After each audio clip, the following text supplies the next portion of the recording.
ask someone how are they preparing for Ramadan, most often than not, you will hear, well, I'm prepping recipes, I'm prepping meals, I'm prepping my home, cleaning my home, I'm decorating my home, or I'm preparing my invitation on who will I invite for iftar. While all of these are good things, there's nothing wrong with inviting people. It's actually good, spending time with the community, with your friends, with your family. SubhanAllah, that's very good. However, we often don't get the response of I'm preparing myself internally, my intentions, my goal, making sure I purify my soul for Ramadan. Throughout this video, I'll be talking about ways, mindset, and what we can do to take the most out of Ramadan. And that all starts with your intention, with your niyyah. One thing in Islam that I think is so beautiful is the power of intention, on how God puts so much emphasis on your intention. Sometimes you might want to do something good, but you're not able to, and God still counts that as a good deed for you. SubhanAllah, that's something that really touches my heart and really makes me understand the infinite love that God has for us. Now, if we apply this principle to Ramadan, going into Ramadan, what is your intention? What are you looking to gain from this month? What do you want to learn? What do you want to accomplish? What are your goals? It's time to take a step back and make sure that your heart and your intentions are in the right place. Because Ramadan is not just about the fasting. It's not just the abstaining of food and water from dawn till dusk.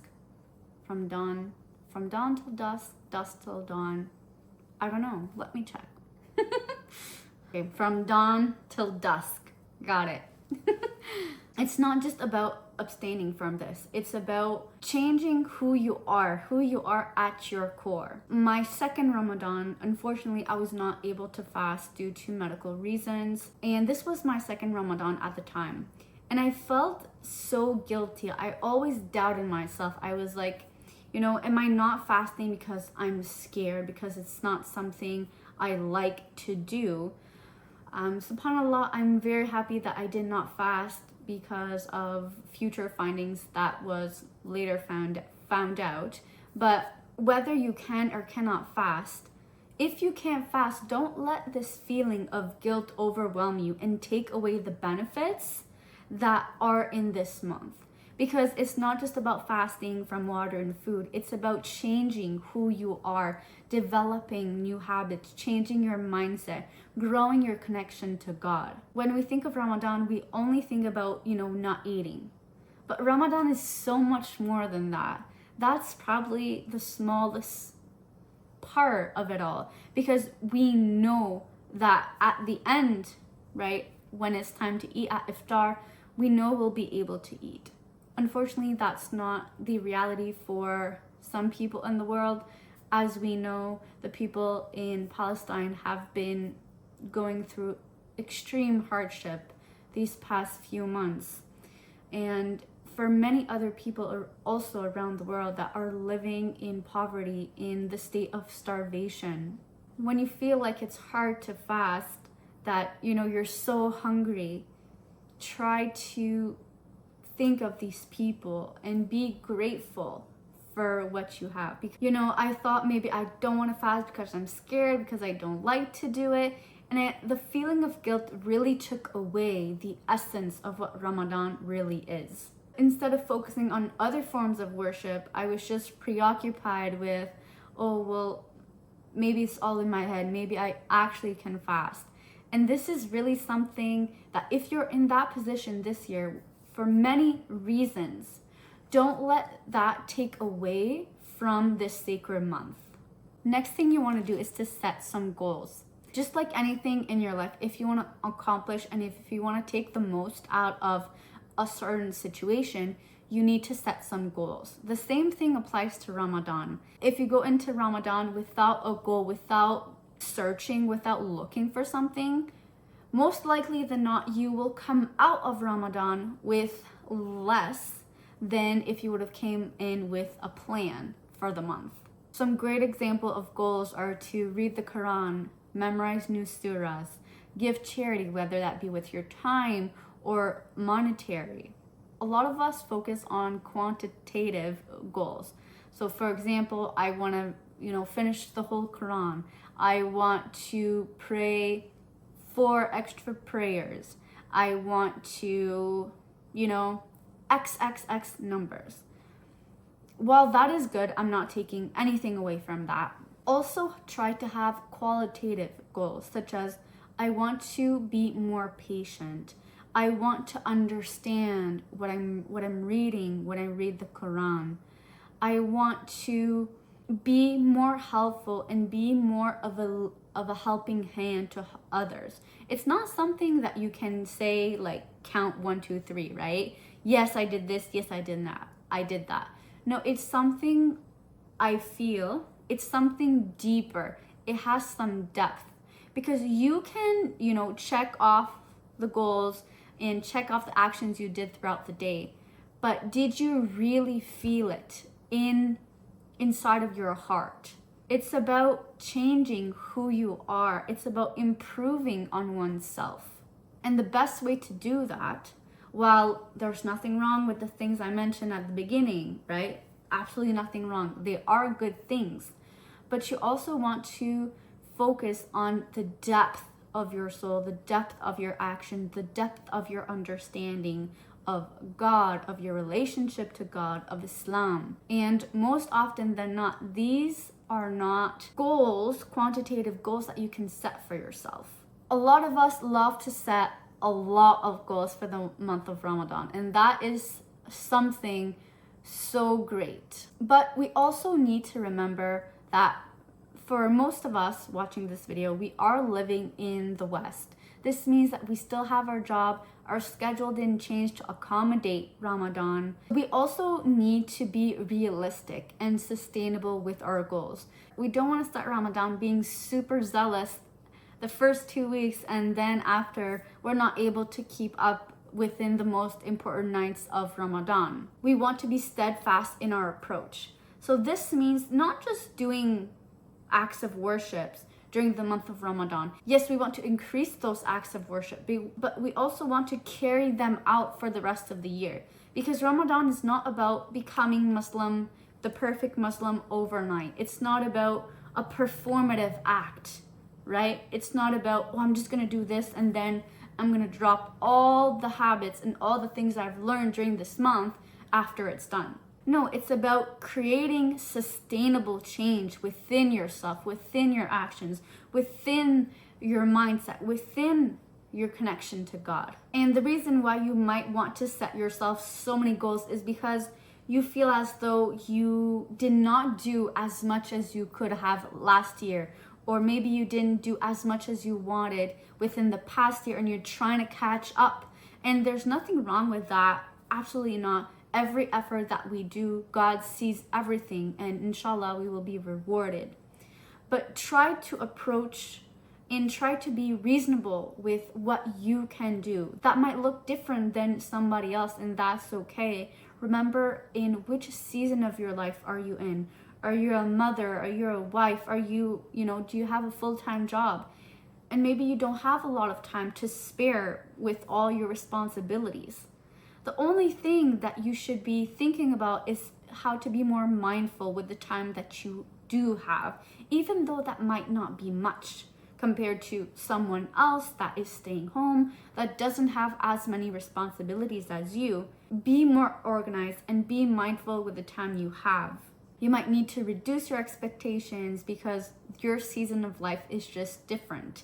And there's nothing wrong with that. God does understand, but we still want to do the best we can.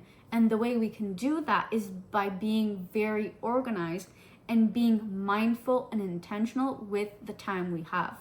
For example, if you are driving to work, if you are taking public transport, you can listen to the Quran, you can listen to an Islamic podcast, you can gain knowledge. You can gain spiritual knowledge during this time. Same thing if you're cooking, if you're cleaning, maybe put on a YouTube video of a sheikh talking about a specific subject.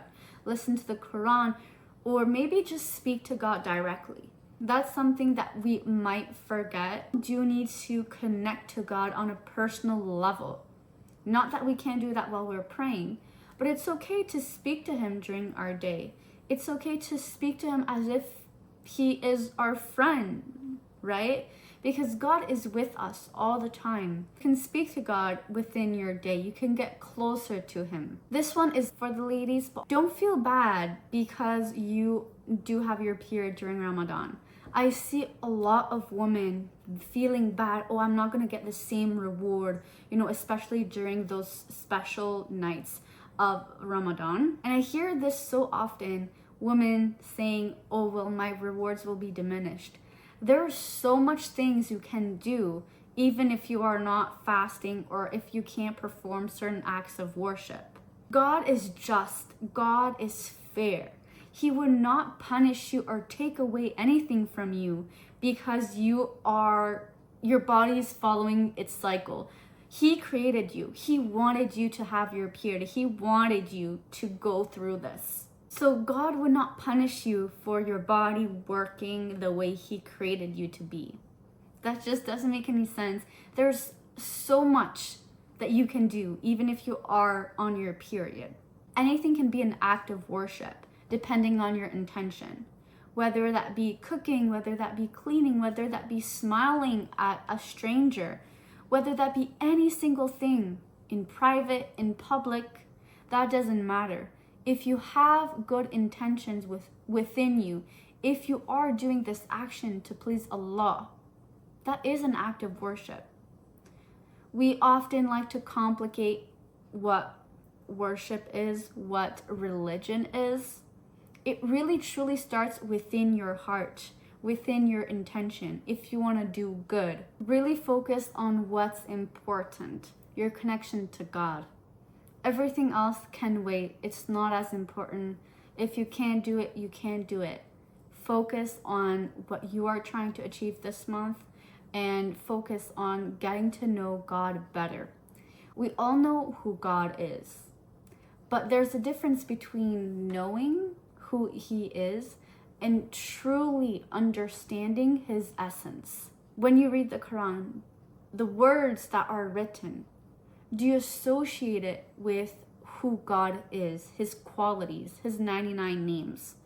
One thing that I've started doing is reading this book, the one right here, and truly understanding his qualities. And it's really touching.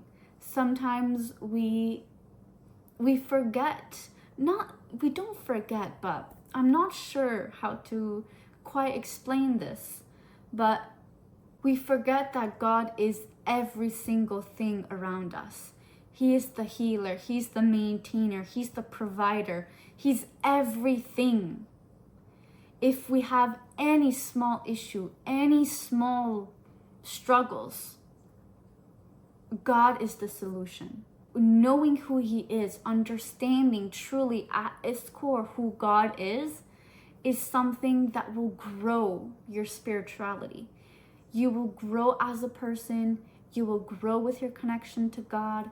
Your prayers will be better because the words that you are saying, or when you read the Quran, the words that you are reading, you'll understand it even at a deeper level because you understand who he is, how he is saying its word, and the depth of the words. For example, when you read a book and you read about the biography of an author and you understand, what he went through his life, the way his qualities, his flaws, you'll understand when you're reading how the author came to write these sentences or came to write this story.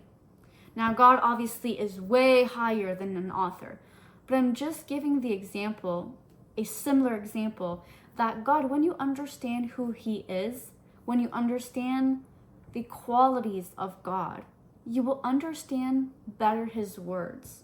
You will understand the infinite love that he has for you.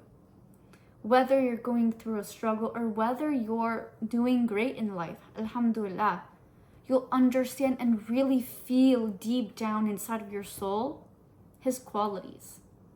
And inshallah, that is something, that's one of my goals, to finish reading this book and to understand his names so I can call upon them when I need to.